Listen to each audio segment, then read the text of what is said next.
छोटी सी कहानी से मैं 3 दिनों की इन चर्चाओं को शुरू करना चाहूंगा।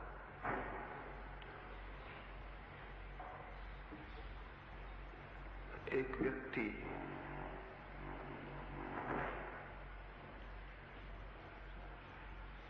बहुत विस्मरणशील था, छोटी छोटी बातें भी भूल जाता। बड़ी कठिनाई थी उसके जीवन में, कुछ भी स्मरण रखना उससे कठिन था। रात वो सोने को जाता तो अपने कपड़े उतारने में भी उसे कठिनाई होती, क्योंकि सुबह टोपी उसने कहां पहन रखी थी और चश्मा कहां लगा रखा था और कोट किस भांति पहन रखा था, वो भी सुबह तक भूल जाता।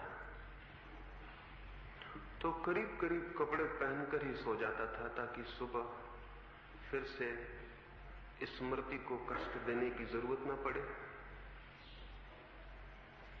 पास में ही एक चर्च था और चर्च के पुरोहित ने जब उसके विस्मरण की ये बात सुनी तो बहुत हैरान हुआ।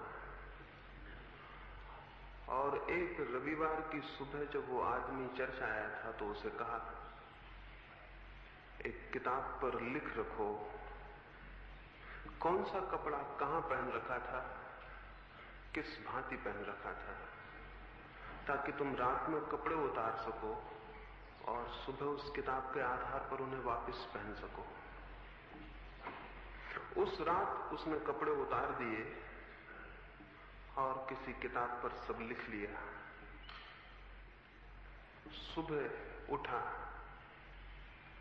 और सब तो ठीक था। टोपी सिर पर पहननी है ये भी लिखा था, कोट कहां पहनना है ये भी लिखा था, कौन सा मोजा किस पैर में पहनना है ये भी लिखा था, कौन सा जूता किस पैर में डालना है ये भी लिखा था। लेकिन वो ये लिखना भूल गया कि खुद कहां है, और तब बहुत परेशान हुआ। सब चीजें तो ठीक थी और सब चीजें कहां पहननी ये भी ज्ञात था, लेकिन मैं कहां हूं ये वो रात लिखना भूल गया था। वो सुबह मुंह अंधेरे ही पादरी के घर पहुंच गया। नग्न था बिल्कुल।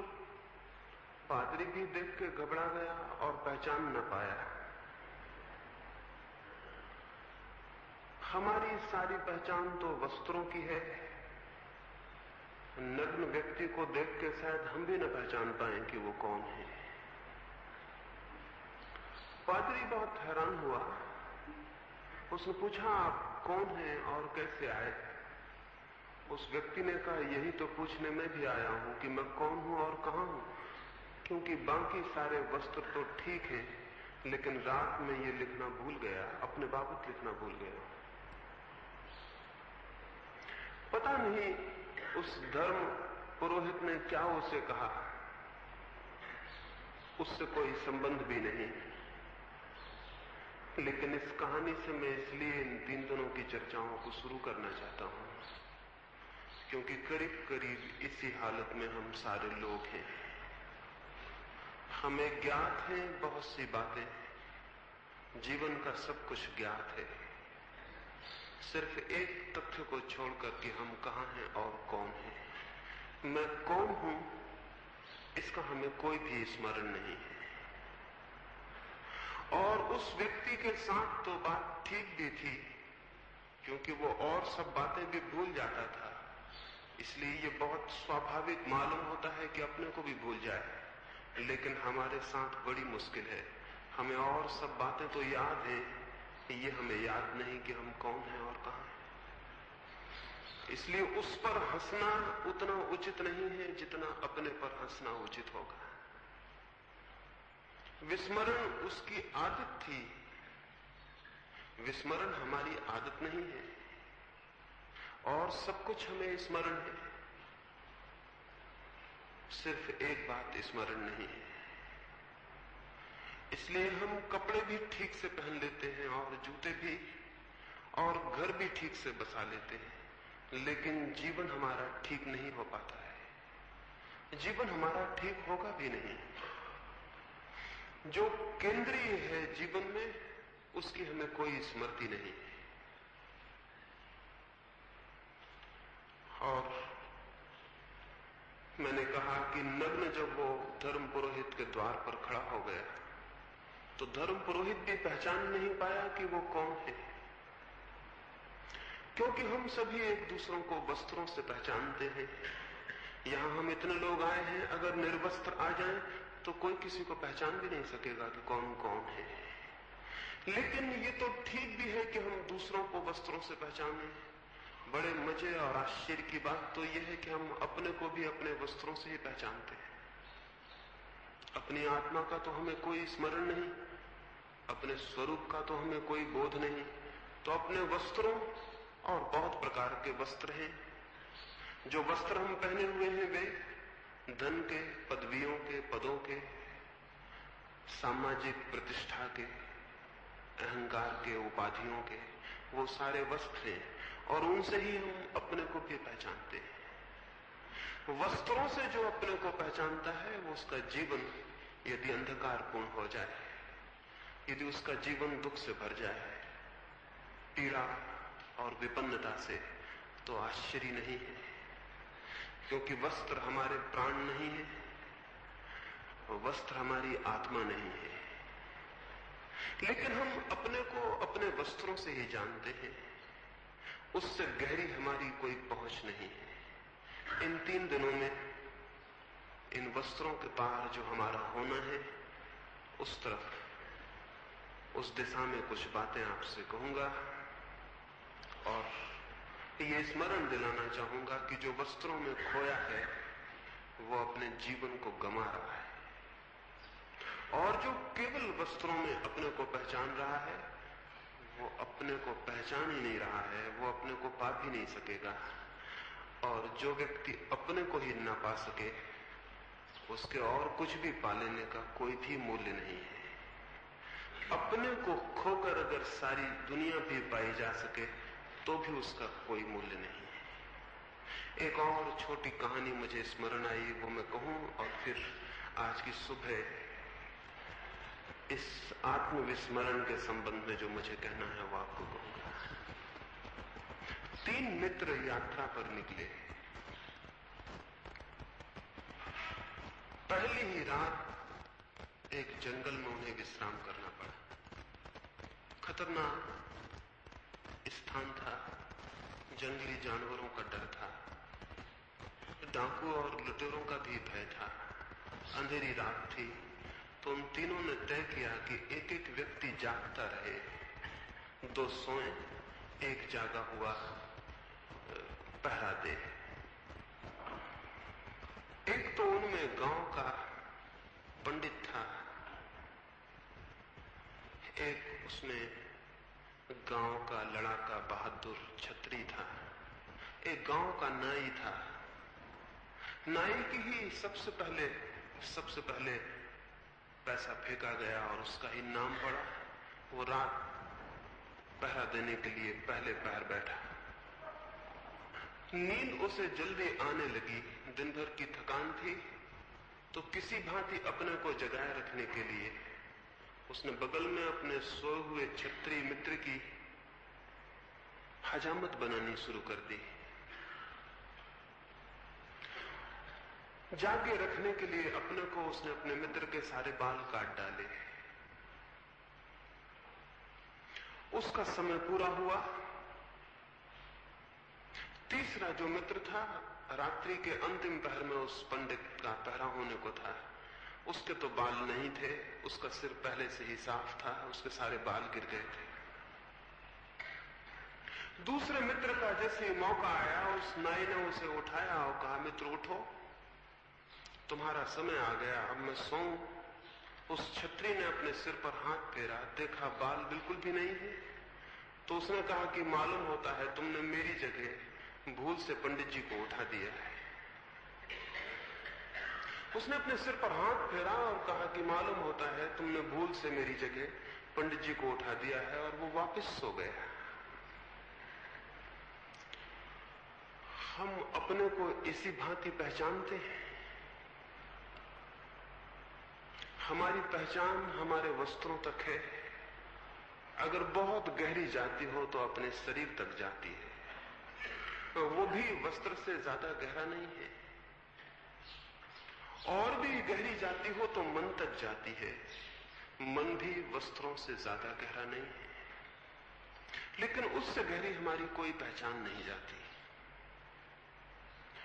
जीवन में सारा दुख और सारा अंधकार इस आत्म अज्ञान से पैदा होता है।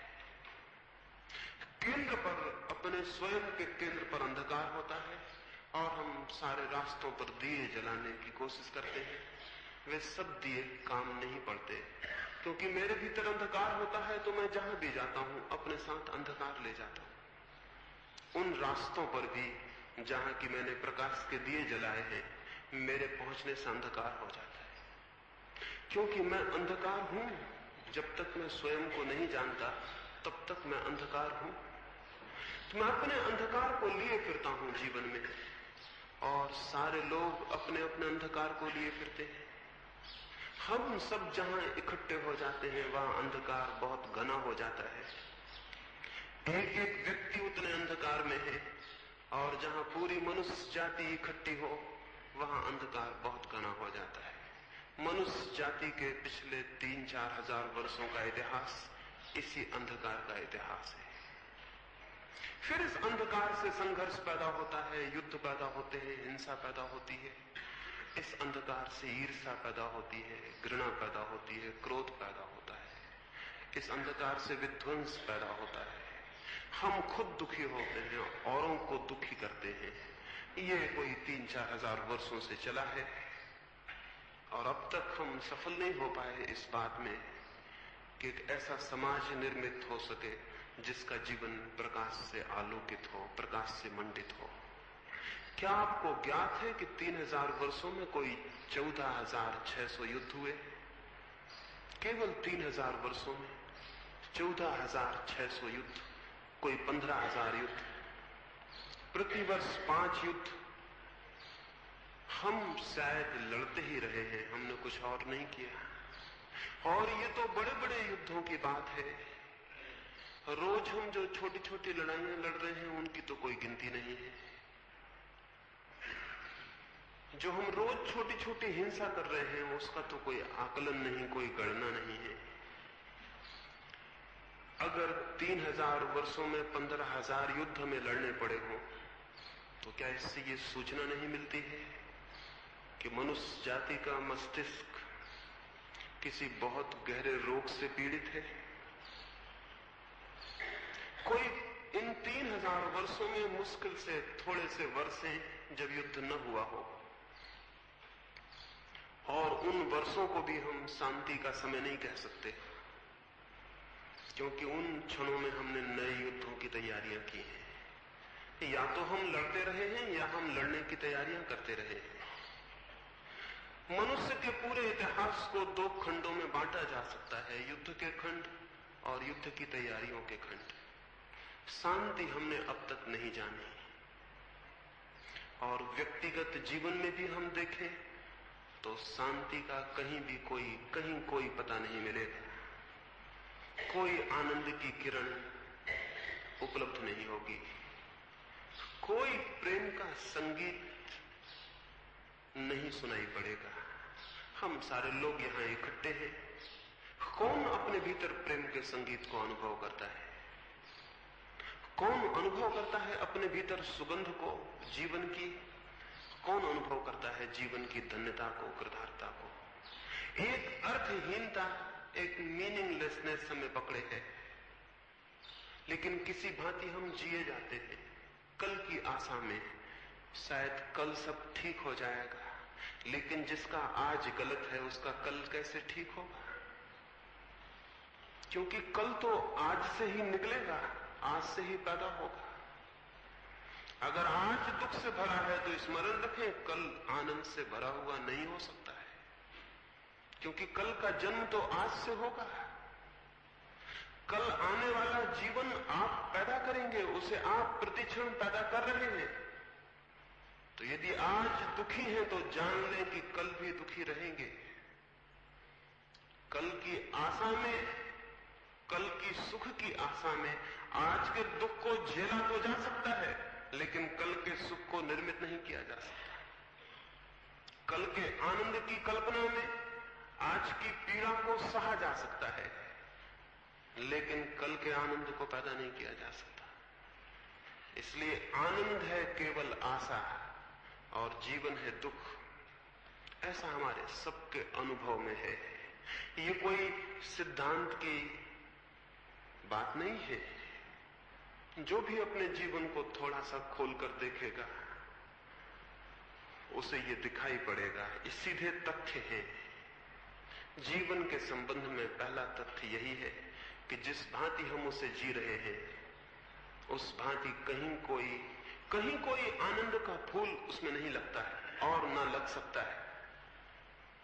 इसलिए कल की आशा पर कल ठीक हो जाएगा, कल आने वाले वर्ष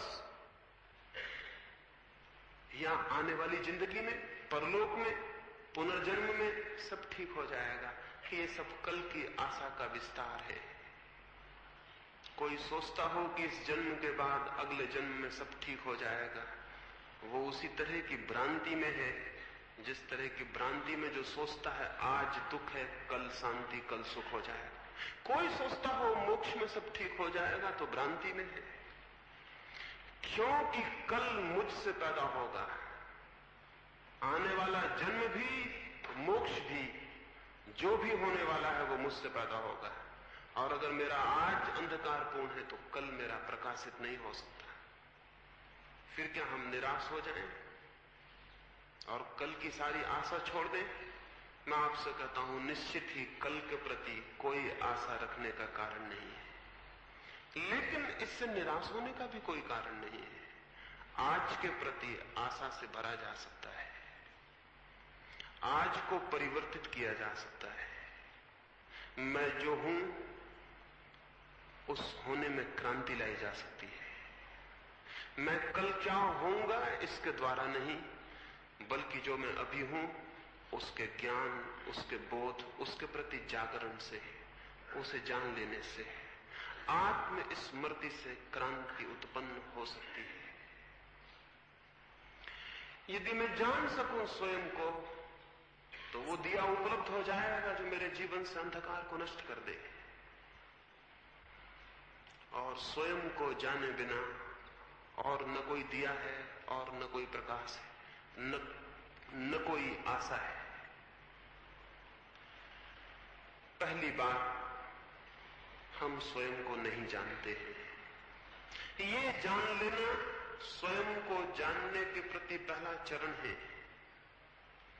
कोई सोचता हो कि मैं स्वयं को जानता हूं तो स्वयं को जानने के प्रति द्वार बंद हो जाएंगे। और धर्म की बहुत सी शिक्षाओं ने, संस्कृति ने, इधर हजारों वर्ष से दोहराए गए सिद्धांतों ने, आत्मा और परमात्मा की बातों ने हम में से बहुतों को यह भ्रम पैदा कर दिया है कि हम अपने को जानते हैं। इस भ्रम ने हमारे आत्म अज्ञान को गहरा किया है। स्वयं को जानने के भ्रम से बड़ा, इन शब्दों और सिद्धांतों के आधार पर स्वयं को जानने के भ्रम से बड़ा आत्मज्ञान में और कोई दूसरा अटकाव, कोई दूसरी दीवार, कोई दूसरा अवरोध नहीं। छोटे से बच्चे भी जानते हैं कि हम आत्मा हैं और बूढ़े भी दोहराते हैं कि हम आत्मा हैं। ये शब्द हैं, ये सत्ता का अनुभव हो तो जीवन बिल्कुल दूसरा हो जाए। ये सिद्धांत है, ये स्वयं की प्रतीति और साक्षात हो तो जीवन नया हो जाए और जीवन आनंद से भर जाए। लेकिन इन शब्दों को हमने सहारों की भांति पकड़ा हुआ है। अज्ञान में इन शब्दों से पैदा हुए झूठे ज्ञान को हमने बहुत तीव्रता से पकड़ा है। उसे छोड़ने में भी भय मालूम होता है। इसलिए जैसे जैसे आदमी मृत्यु के करीब पहुंचता है वैसे वैसे इन शब्दों को और जोर से पकड़ लेता है। वैसे वैसे गीता, कुरान और बाइबल उसके मस्तिष्क पर और जोर से बैठते जाते हैं।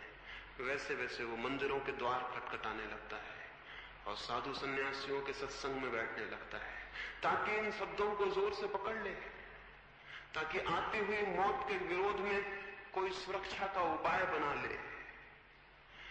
इसलिए जितने लोग मृत्यु से भयभीत होते हैं वे सभी आत्मा की अमरता में विश्वास कर लेते हैं। उनका ये विश्वास उनका ज्ञान नहीं है। कोई विश्वास कभी ज्ञान नहीं होता, सब विश्वास अज्ञान होते हैं।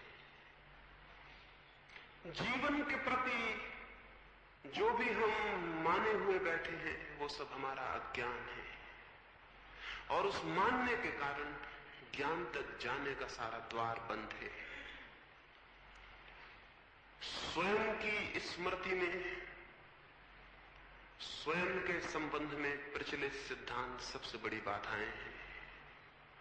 सिद्धांत तो क्या बाधा है, हम उन पर विश्वास कर लेते हैं, ये बाधा है। हमारे विश्वास बाधा है। और जो व्यक्ति जितने ज्यादा विश्वासों से ग्रसित हो जाता है उसके जीवन में विवेक के अवतरण का, विवेक के आगमन का, विवेक के उठने और जगने की संभावना का उतना ही उसी मात्रा में ह्रास हो जाता है। असंभव हो जाती है ये बात कि हम स्वयं को जान सकें, क्योंकि स्वयं को जानने के सिद्धांत हमें ये भ्रम पैदा कर देते हैं कि हम जानते हैं, और ये भ्रम बहुत तलों पर है। एक सन्यासी एक राजा के घर मेहमान था। उस राजा ने सुबह ही आके उस सन्यासी को पूछा, मैं सुनता हूं कि आप परमात्मा की बातें करते हैं, क्या मुझे परमात्मा से मिला दे सकेंगे? ये बात उस राजा ने अपने जीवन में और भी न मालूम कितने सन्यासियों से पूछी थी। इस सन्यासी से भी पूछी, और जो अपेक्षा थी, जो और सन्यासियों ने बातें कही थी, सोचा वही बातें ये सन्यासी भी कहेगा। करीब करीब सन्यासी एक ही जैसी बातें दोहराते हैं। सोचा ये भी वही कहेगा, कुछ उपनिषद, कुछ वेदों की, कुछ ग्रंथों की कुछ उदाहरण देगा, कुछ गीता की, कुछ ज्ञान की बातें समझाएगा। लेकिन उस सन्यासी ने क्या पूछा? उस सन्यासी ने कहा, आप ईश्वर से मिलना चाहते हैं तो थोड़ी देर रुक सकते हैं या बिल्कुल अभी मिलने की इच्छा है? वो राजा थोड़ा हैरान हुआ, कोई भी हैरान होता।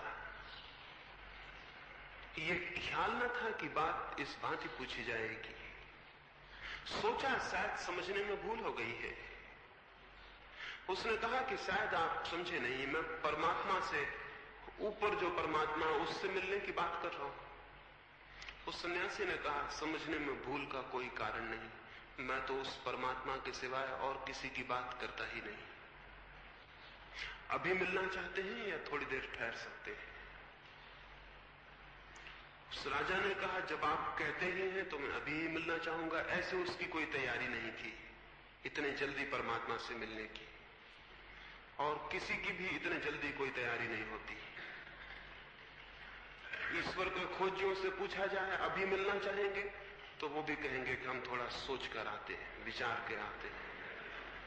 हम थोड़ा मित्रों से पूछ ले, पति हो तो पत्नी से पूछ ले, पत्नी हो तो पति से पूछ ले, हम जरा अपने घर के लोगों से पूछ लें, फिर हम लौट के आते हैं।